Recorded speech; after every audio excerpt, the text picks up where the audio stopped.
The morning sun cast long shadows across the Galactic Defense Academy's training grounds as Sergeant checked her equipment one final time. Her uniform was crisp, her boots polished to mirror perfection, and her non-lethal enforcement baton hung quietly at her side. She had no idea that in the next few minutes she would make history. Was the first human instructor to be assigned to the Academy's elite predator species training program. For 3 centuries, the Galactic Council had maintained peace through a careful balance of power among the various species. Though with their razor-sharp claws, the pack hunters with their incredible speed, the massive with their bone-crushing strength, all had earned their places as the galaxy's premier military forces. Humans, however, were considered a curiosity at best. They had been discovered only 50 years ago on a small blue planet in an unremarkable solar system. Their application to join the Galactic Defense Forces had been met with polite but firm rejection. Too weak, the Council decided. Too slow. No natural weapons, no enhanced senses, no particular advantage that would make them useful in military operations. But had persistence that bordered on stubbornness. She had spent 5 years proving herself in civilian law enforcement roles, working her way up through increasingly dangerous assignments, until she finally earned this opportunity. The Academy had reluctantly agreed to let her instruct one class of cadets in non-lethal conflict resolution, essentially crowd control techniques that the predator species found beneath their notice. As she walked toward the training arena, could hear the rumbling conversations of her students. 12 of the Academy's finest predator cadets had been assigned to her class, and their displeasure was evident. They were clicking their claws against their armor in irritation. They were packing in tight circles, their pack instincts making them restless. They stood like living mountains, their massive frames radiating contempt. "I cannot believe they expect us to learn from a prey species," growled a massive whose claws had already earned him 3 commendations in live combat exercises. His black carapace gleamed under the artificial lights, and his compound eyes tracked approach with predatory focus. "She probably cannot even see us coming," added Swift Death, whose name had been earned in the pack hunting simulations. His lean frame was built for speed, and his enhanced reflexes had made him the fastest cadet in his class. The largest of the group, a named Stonebreaker, simply snorted. His species communicated as much through physical presence as words, and his 2-meter height and massive, muscled frame spoke volumes about his opinion of their new instructor. Entered the arena and took her position at the center of the training mat. The space was designed for combat instruction, with reinforced floors and walls that could withstand the full strength of the galaxy's most dangerous species. Weapon racks lined the walls, filled with everything from plasma rifles to molecular edge blades. She looked around at her students, nodding their body language, their positioning, the way they had naturally formed into a loose circle around her. They were treating her like prey, she realized, not just intellectually, but instinctively. Their every movement screamed of predators sizing up an easy target. "Good morning," said, her voice carrying clearly across the arena. "I'm Sergeant, and I'll be teaching you non-lethal conflict resolution techniques." His mandibles clicked in what passed for laughter among his species. "Human, we did not come here to learn how to coddle criminals. We are warriors." "The strongest in our class," added Swift Death, his packmates nodding in agreement. "We do not need lessons from a species that would not survive 5 minutes in real combat." Stonebreaker remained silent, but his massive hands clenched and unclenched slowly. This was equivalent to rolling one's eyes. Nodded thoughtfully. "I understand your concerns. You're all top performers and you've mastered your species' natural combat abilities. But the galaxy is changing. Sometimes the greatest strength lies not in how hard you can hit, but in knowing when not to hit at all." "Philosophy," spat another cadet. "We did not come here for philosophy." "No," agreed, reaching down to tap her non-lethal baton. "You came here to learn, and I'm going to teach you something none of your previous instructors could." The arena fell silent, except for the low hum of the ventilation systems. The predator cadets exchanged glances, their various forms of non-verbal communication passing between them like a silent conversation. "What could you possibly teach us?" asked, his voice carrying a dangerous edge. "You have no claws, no fangs, no armor. Your reflexes are slow, your strength is pathetic. What lesson could a prey species offer predators?" Smiled, and for just a moment, something flickered in her eyes that made several of the cadets shift uncomfortably. "The same lesson that David taught Goliath," she said quietly. The same lesson that made humans the apex predator on their world despite being smaller and weaker than nearly everything they hunted. She drew her baton in one smooth motion. The device was barely 60 centimeters long, made of reinforced polymer with electromagnetic pulse capabilities designed to disrupt nervous systems without causing permanent damage. Compared to the natural weapons arrayed against her, it looked almost comically inadequate. Intelligence, she continued, beginning to move in a slow circle, forcing the cadets to adjust their positions to keep her in sight. Adaptability, and the ability to turn an opponent's strength into their weakness. Swift Death's pack instincts kicked in first. "You think your little stick can stand against 12 of us?" he snarled, his muscles tensing for a charge. "I think," replied, still moving, still smiling, "that you're about to learn why humans didn't evolve claws or fangs. We didn't need them." The tension in the room was almost physical now. The Predator cadets were no longer just annoyed. They were genuinely angry. Their instructors had always been fellow predators, beings they could respect even when they disagreed. Being lectured by what they saw as prey was an insult that cut to the core of their genetic programming. Made the decision for all of them. "Enough," he hissed, his claws extending to their full length. "We will show the Academy why prey species do not belong in military training." He lunged forward with the lightning speed that made such feared opponents. His claws were aimed not to kill even in their anger. The cadets remembered they were in a training exercise, but to pin to the ground and demonstrate her helplessness. Moved. Not away from the attack, as every instinct should have dictated, but into it. She stepped forward and to the side in one fluid motion, her baton coming up in an arc that seemed to barely touch his extended arm. This forward momentum carried him past her, but his legs suddenly went out from under him as the baton's electromagnetic pulse disrupted his nervous system. He crashed to the ground, his claws scraping harmlessly against the reinforced flooring. The other cadets froze for a moment, shocked by the speed and efficiency of his counterattack. That moment of hesitation was all she needed. Swift Death and his packmates were the next to react, their enhanced reflexes kicking in as they spread out to surround her. But was already moving again, her baton spinning in her hands as she flowed between their attacks like water finding its way downhill.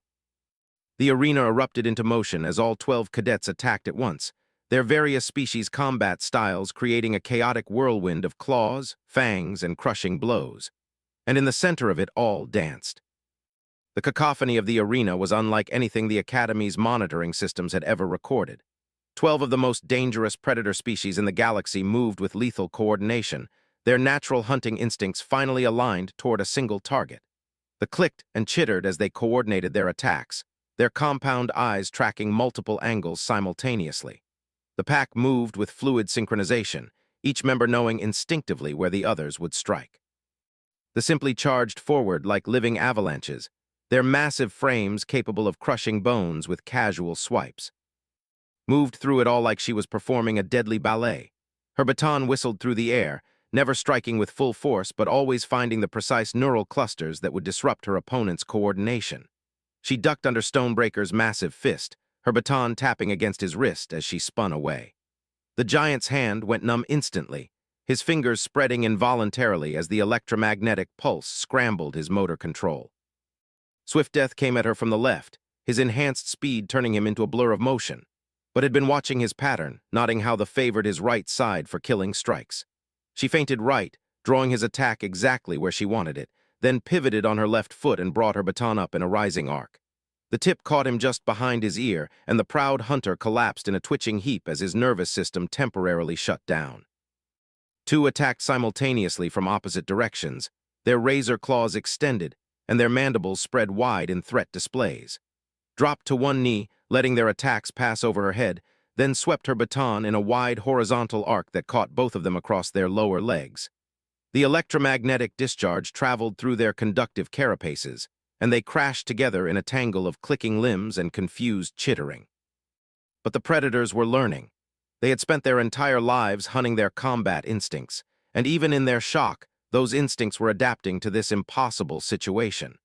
The remaining cadets began to move more cautiously, their attacks becoming more coordinated as they recognized that their human instructor was far more dangerous than she appeared.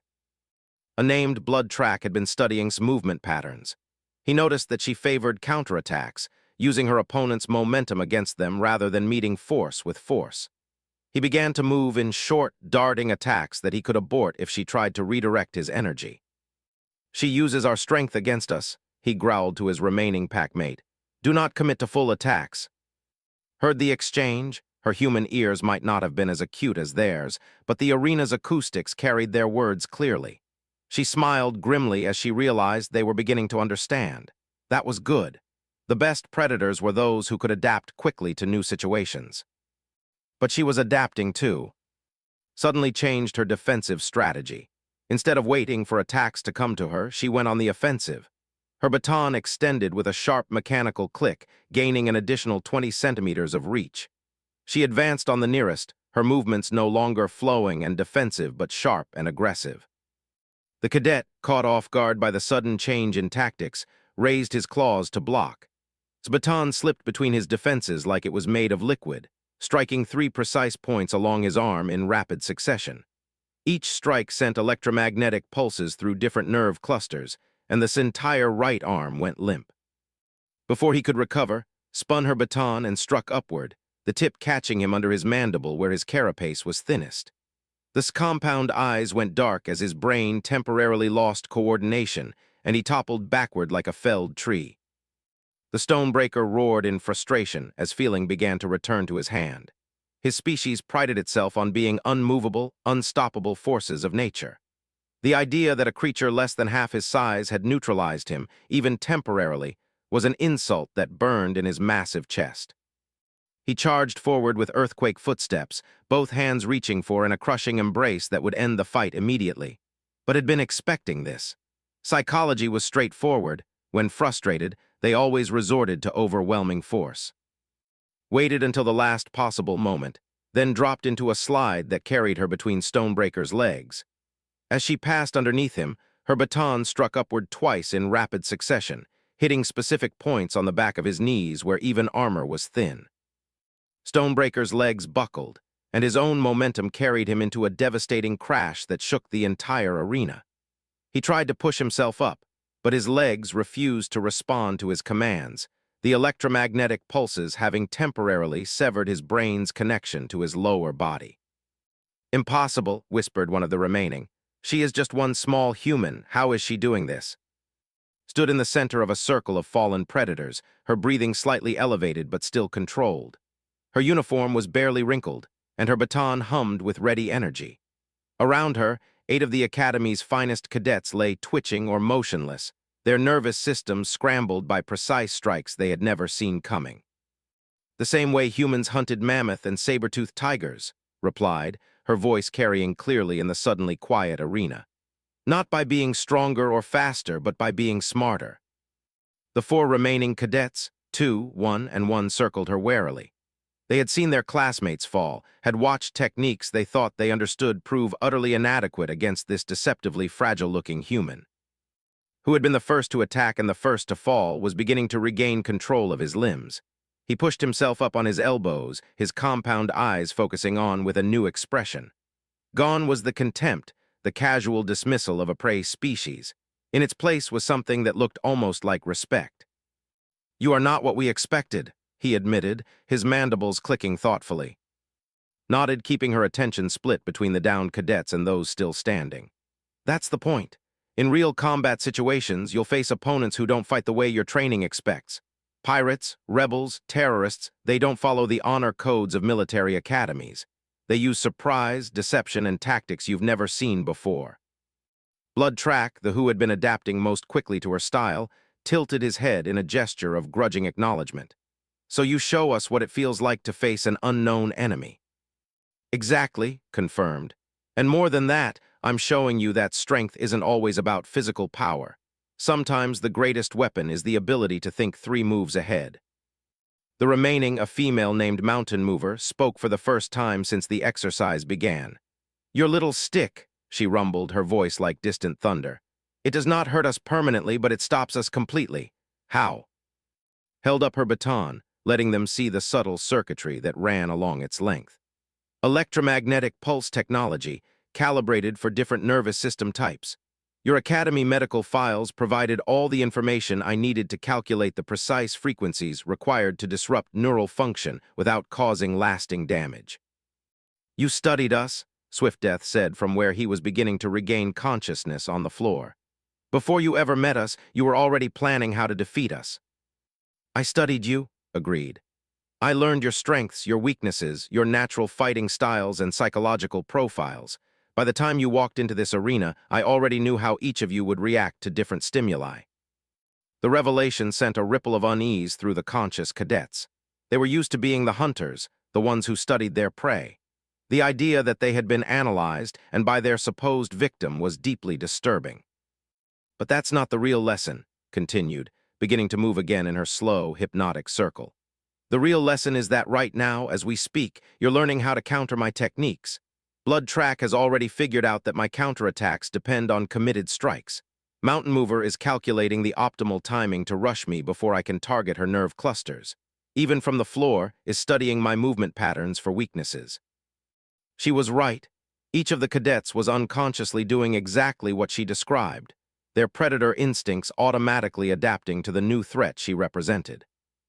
So the question becomes, said, her voice dropping to a near whisper that somehow carried perfectly in the arena's acoustics, can you adapt fast enough?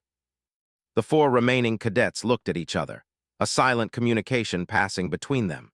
They had never worked together before, their species rarely cooperated except under the most extreme circumstances. But facing this impossible human had created a situation extreme enough to overcome millions of years of evolutionary programming. They attacked as one. The coordinated assault was beautiful in its deadly precision. The two remaining split left and right, their natural pack-hunting instincts finally overriding their solitary nature. Blood Track moved in a zigzag pattern that would confuse traditional targeting systems, his enhanced reflexes allowing him to change direction within human speed. Mountain Mover simply charged straight forward, her massive frame serving as both weapon and shield for the others. Felt a moment of genuine admiration for their tactical evolution. In less than 10 minutes, these cadets had overcome millions of years of species-specific programming to work together against a common threat. Under different circumstances, she would have been proud of their adaptability. But admiration wouldn't save her from 4 sets of natural weapons, designed by evolution to kill. His mind shifted into a state her old instructors had called combat flow, a condition where conscious thought stepped aside and pure training took over. Time seemed to slow as her enhanced human pattern recognition processed dozens of variables simultaneously. Attack vectors, timing intervals, physiological weak points, environmental factors, all of it condensed into a single moment of crystalline clarity. They reached her first, their pincer movement designed to force her into a position where she could only defend against one while the other struck from behind. Its response was to do something that violated every principle of tactical combat. She moved toward the gap between them, deliberately placing herself where both could attack simultaneously. Her baton split into 2 sections connected by a reinforced cable, a feature none of the cadets had known existed. Whipped the cable-linked sections in a complex pattern that caught both across their visual sensors simultaneously. The electromagnetic pulses scrambled their compound eyes, leaving them temporarily blind and disoriented. But she didn't stop to finish them. Blood Track was already airborne, his powerful legs having launched him in a pouncing attack that would drive her to the ground where his claws could find her throat. Twisted in mid-motion, her free hand grabbing one of the blinded, and using his momentum to spin herself out of Blood Track's path.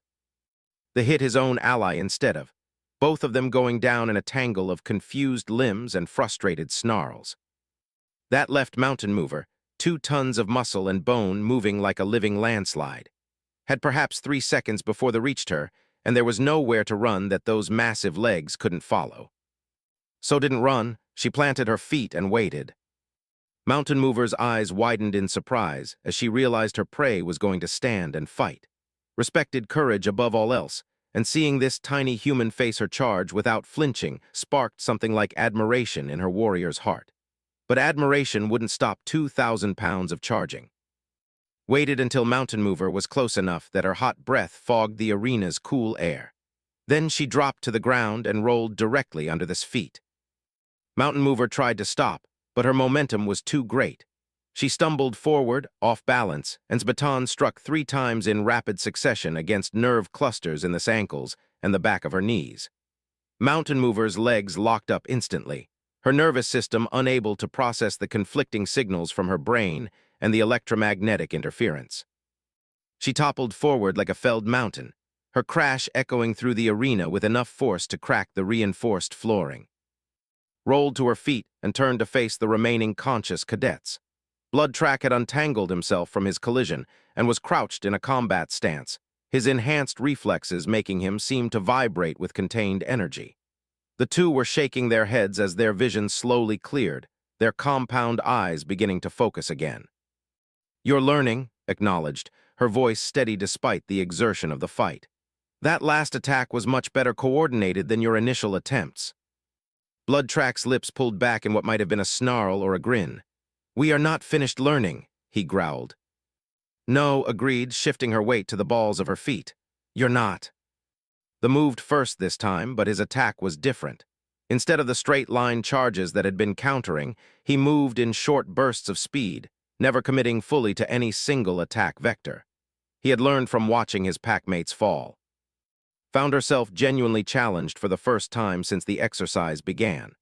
Bloodtrack's new style made it impossible to predict his exact position, and his enhanced reflexes allowed him to abort and redirect his attacks faster than she could fully counter them. Her baton whirred through the air, missing him by centimeters as he twisted away from her strikes. His claws raked across her uniform, leaving shallow tears in the fabric but not quite reaching skin. They circled each other in a deadly dance, each looking for the opening that would end the fight. The two had recovered their sight and were moving to flank again, but this time they were being much more cautious. They had learned to respect the reach of her baton and the precision of her strikes. They moved in small steps, testing her reactions, looking for patterns they could exploit. Realized that she was in trouble. The cadets had adapted too well to her techniques. Bloodtrack's new fighting style neutralized many of her advantages, and they were no longer making the simple mistakes that had allowed her to defeat their classmates so easily. But humans hadn't become the apex predators of Earth by giving up when the odds turned against them. Suddenly stopped fighting defensively. Instead of trying to counter their attacks, she went on a full offensive assault that caught all 3 opponents completely off guard. Her baton moved in patterns none of them had seen before, striking and withdrawing with mechanical precision that seemed almost inhuman. Bloodtrack tried to use his speed to stay ahead of her attacks, but had been studying his movement patterns just as carefully as he had been studying hers. Her baton caught him across the shoulder as he tried to dodge, the electromagnetic pulse scrambling his motor control and sending him tumbling across the arena floor. The two rushed her simultaneously, thinking that her focus on the had left her vulnerable. Response was to do something that should have been impossible. She threw her baton. The weapon spun through the air like a propeller, its electromagnetic field creating a crackling barrier that neither could penetrate. They instinctively ducked away from the spinning weapon, and in that moment of defensive reaction was among them. Without her baton, fought with her bare hands, but her techniques were unlike anything they had encountered. She used pressure points and leverage, turning their own strength against them with throws and joint locks that seemed to violate physics. Within seconds, both found themselves on the ground, their arms twisted behind their backs in holds that made resistance impossible. Baton completed its arc and returned to her hand like a trained falcon. She caught it without looking, her attention focused on the 2 aliens she had just subdued with nothing but human martial arts. "The lesson," she said quietly, looking around at the 12 cadets who were scattered across the arena floor in various states of consciousness, "is that there's always another level. Every technique can be countered, every strategy can be overcome. The species that survives is not the strongest or the fastest, it's the one that never stops adapting." Slowly, the fallen cadets began to stir. The electromagnetic pulses were designed to be temporary, and their effects were wearing off. One by one, they pushed themselves up to sitting or kneeling positions, their various eyes and sensory organs focusing on the small human who stood in the center of their defeat. Was the first to speak, his mandibles clicking in a rhythm that indicated deep thought among his species. "We underestimated you," he said simply. "We saw weakness where there was strength, prey where there was predator." "No," corrected gently. You saw exactly what I am, a human being without claws, fangs, armor, or enhanced physical capabilities. You just didn't understand what that means. Swift Death had regained consciousness and was sitting with his head in his hands, his pack instinct still trying to process how he had been defeated by a solitary opponent. "What does it mean?" he asked, his voice confused and somewhat awed. Smiled, and for the first time since the exercise began, it was a completely warm expression without any hint of the predator that had been lurking beneath her surface. "It means that humans had to get very, very good at fighting things that were bigger, stronger, and more dangerous than we are. And after a few million years of practice, we learned some interesting tricks." The arena's medical systems activated automatically as the cadets began to recover, scanning each fallen student for injuries. Green lights flickered across their various forms, indicating that while they were bruised and their nervous systems were still recalibrating, no permanent damage had been done. The technology in Baton was precise enough to disable without destroying. But the real healing needed would be to their pride and their understanding of the galaxy. Stonebreaker was the last to regain full motor control, his massive physiology requiring more time to process the electromagnetic interference. As feeling returned to his legs, he pushed himself up to his full 2-meter height and looked down with an expression that mixed confusion with something approaching respect. "Your species," he rumbled, his voice like shifting mountains, "they are warriors." Shook her head. "No, we're survivors, there's a difference." She gestured for the cadets to gather around her, and slowly they formed a circle. Some were still unsteady on their feet, others moved with the careful precision of beings whose nervous systems had been recently scrambled and reset. But they all came, drawn by a curiosity that outweighed their wounded pride. "Let me tell you about Earth," began, settling cross-legged on the arena floor. The casual posture surprised the cadets. Most of their instructors maintained rigid military bearing at all times. Its relaxed position seemed to invite conversation rather than demand attention. "When my species evolved, we weren't at the top of the food chain. We weren't even close. We shared our world with creatures that make your most dangerous predators look like pets. Saber-toothed cats with fangs longer than my forearm. Cave bears that weighed as much as small vehicles. Pack hunters with coordination that made your tactics look clumsy." Swift Death's ears perked up at that. His pack pride stung, but his curiosity stronger than his offense. "But the most dangerous predators weren't the obvious ones," continued. "They were the ones that looked harmless until it was too late. Snakes that could kill with a single bite. Spiders smaller than my thumb that could drop an adult human in minutes. Microscopic organisms that could wipe out entire tribes." Mountain Mover had settled into a sitting position that still left her towering over the others. "How did your kind survive?" she asked, genuine puzzlement in her voice. "Without natural weapons, without armor, how did you avoid extinction?" Smile was sharp enough to cut steel. "We cheated." The alien cadets exchanged glances, their various forms of non-verbal communication passing between them like ripples across water. "We made tools," explained. "Sharp rocks became spears. Animal bones became clubs. We learned to make fire to cook our food and make it safe. We developed language complex enough to pass down knowledge across generations. But most importantly, we learned to work together in ways that no other species on our planet could match." His compound eyes focused intently on space. "Pack hunting, many species do this." "Not like humans do it," replied.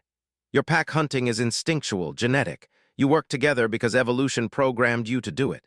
Human cooperation is learned, which means we can adapt it to any situation. We can work with beings we've never met before, coordinate with species that evolved on completely different worlds, share tactics with creatures whose minds work nothing like ours." She gestured around the circle, including all of them. "Like right now." Blood Track had been unusually quiet during this conversation, his enhanced senses picking up subtleties in his voice and posture that the others were missing. "You are teaching us something beyond combat techniques," he observed. "Very good," nodded approvingly. "What am I teaching you?" "That we have been thinking too small," Mountain Mover said slowly, her deep voice thoughtful. "We have been competing when we should have been collaborating." "That's part of it," agreed. "But there's something else, something more important." She stood up and began to pace again, her movement drawing their attention like iron filings to a magnet. "Every species in this academy has been selected for their natural combat abilities. Claws, speed, strength. You've been taught to rely on what evolution gave you. Is that wrong? Swift Death asked, confusion evident in his voice. Not wrong, replied, but limiting. You've been using your natural gifts as crutches instead of foundations. You've never learned to think beyond them. She tapped her baton against her palm, the soft sound echoing in the arena. Humans don't have natural weapons, so we had to learn to make better ones. We don't have natural armor, so we had to learn to avoid getting hit in the first place. We don't have enhanced senses, so we had to learn to gather information in other ways. His mandibles clicked as understanding began to dawn. You are saying that weakness became strength. I'm saying that limitations force innovation, corrected. When you can't rely on brute force, you have to get creative. When you can't depend on speed alone, you have to think strategically. When you can't trust your natural instincts, you have to learn new ones. The cadets were silent for a long moment, processing this concept. It went against everything they had been taught about combat, about survival, about the natural order of the galaxy. Stonebreaker was the first to voice what they were all thinking. You are suggesting that we should ignore our strengths. No, said firmly. I'm suggesting that you should build on them, use your natural gifts as the foundation for something greater. She moved to the center of the circle, her baton extending to its full length. Your claws are incredibly effective weapons, but when you attacked me, you led with them every time. You became predictable because you relied on them exclusively. This compound eyes tracked the movement of her baton. What should I have done differently? Feinted with your claws and struck with something else. Used your natural flexibility to attack from unexpected angles. Made me focus on your most obvious weapons while you prepared something I wouldn't see coming. Turned to Swift Death. Your speed is remarkable, but you used it for direct attacks. What if you had used it for misdirection instead? What if you had moved fast enough to confuse my perception of where you actually were? His ears twitched as he considered this. Create false targets. Exactly. And Mountain Mover, your strength is overwhelming in a direct confrontation. But what if you had used it indirectly? What if you had thrown something at me, or used your mass to change the battlefield itself? The Massive looked around at the arena's reinforced walls and floor. Environmental manipulation. Now you're starting to understand, said, satisfaction evident in her voice. Your natural abilities are just the beginning. The real question is, what can you build on top of them? Blood Track had been following this conversation with growing excitement. You are talking about innovation in combat, adaptation beyond instinct. I'm talking about evolution in real time, replied. Not the slow biological evolution that takes, but the fast mental evolution that can happen in the middle of a fight. The ability to change your tactics, your strategy, even your fundamental approach, based on what the situation demands. She looked around the circle, meeting each set of eyes or visual sensors in turn. That's what I did to you today. I didn't defeat you with superior strength or speed or natural weapons. I defeated you by changing the rules of the engagement every time you started to adapt. His mandibles clicked rapidly, a sign of intense thought among his species. You had multiple strategies prepared. Dozens, confirmed. And if those hadn't worked, I would have invented new ones on the spot. That's what humans do, we adapt faster than the situation can change. But how do we learn this? Swift Death asked, frustration evident in his voice. Our instincts are millions of years old. How do we override programming that fundamental? Smile was both encouraging and challenging. The same way humans learned to hunt mammoth with nothing but pointed sticks, she said.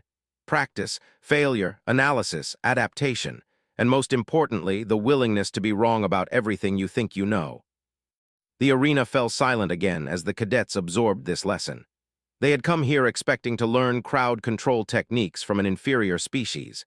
Instead, they had been forced to confront the fundamental assumptions about combat, about strength, about the nature of victory itself. Finally, Mountain Mover spoke into the silence. Where do we start? His answer to Mountain Mover's question was immediate and practical. We start with questions. Every assumption you make about combat, every instinct you trust without thinking, we question all of it. She moved to one of the arena's weapon racks and selected a standard plasma rifle. The weapon was familiar to all the cadets, a basic tool they had trained with since their first day at the academy. Held it up for them to see. What is this? She asked. The cadets exchanged glances, wondering if this was some kind of trick, answered cautiously. A plasma rifle, standard academy issue. Wrong, said simply. Or at least incomplete. You're thinking like someone who's only seen hammers, so everything looks like a nail. She began to dismantle the weapon with practiced efficiency, her fingers finding the release mechanisms without conscious thought. Components separated in her hands: power cell, plasma chamber, targeting array, trigger mechanism. This is a directed energy projector, she continued, holding up the plasma chamber. This is a compact fusion reactor, she added, indicating the power cell. This is a precision targeting computer, she finished, displaying the electronic components. Swift Death leaned forward with interest. You are showing us the components. I'm showing you possibilities, corrected. You've been trained to see this as a rifle, so you use it to shoot things. But what if you needed to create a distraction? The power cell, if overloaded safely, creates an impressive light show. What if you needed to cut through a barrier? The plasma chamber can be reconfigured for industrial applications. What if you needed to disable enemy electronics? The targeting computer contains sophisticated jamming capabilities. She began reassembling the weapon, but not in its original configuration.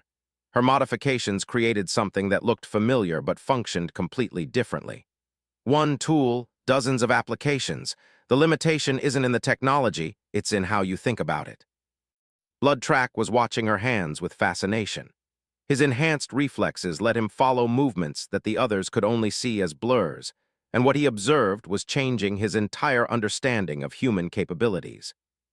Your fingers, he said suddenly, they are not enhanced, but they move with precision that matches our finest technicians.